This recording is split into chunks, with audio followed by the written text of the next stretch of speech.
Sylvie Vartan, les adieux impossibles à la chanteuse toujours en deuil. Si aujourd'hui Sylvie Vartan est une star incontournable et une icône de la chanson française, rien ne la prédestinait pourtant à un tel parcours. En effet, l'artiste française est née en Bulgarie dans un contexte particulièrement difficile. Quelques mois après sa naissance, l'armée soviétique entre dans le pays des Balkans. Sa famille perd sa maison et est contrainte de s'installer à Sofia, la capitale du pays. Mais quelques années plus tard, sous le régime totalitaire dominé par le Parti communiste, ses parents décident de partir vers l'Hexagone avec en ligne de mire un cadre de vie meilleur. Suivant les conseils du grand-père paternel très élégant de Sylvie Vartan, Robert, grand admirateur de la culture française. Celle qui allait devenir une star et la première femme de Johnny Hallyday a alors 8 ans.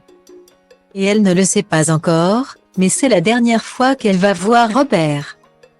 Une relation rompue par le destin qu'elle a accepté d'aborder dans l'édition du 16 février 2023 du magazine Gala.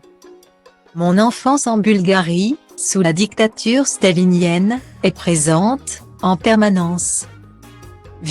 Comme beaucoup d'autres, nous vivions à l'époque avec mes grands-parents. Débute-t-elle pour resituer le contexte.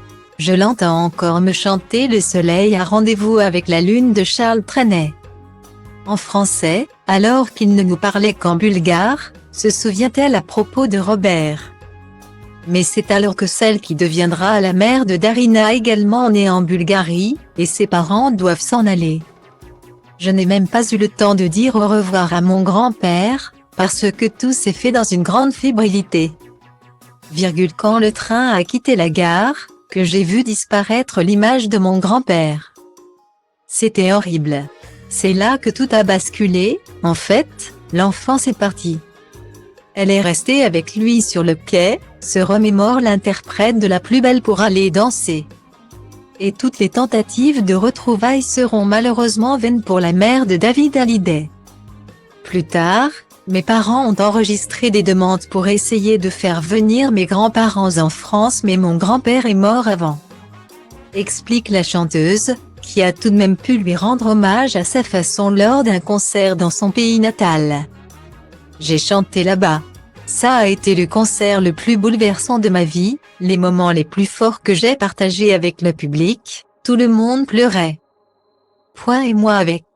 Ce concert m'a permis de retrouver les lieux de mon enfance, de revoir la maison de mon grand-père et de me recueillir sur sa tombe. Je me dis que ces soucis, ces angoisses doivent être apaisées si mon grand-père voit combien j'ai été privilégiée et gâtée par la vie. Et combien ma passion m'apporte toujours autant d'équilibre et de bonheur, conclut ainsi Sylvie Vartan à ce sujet.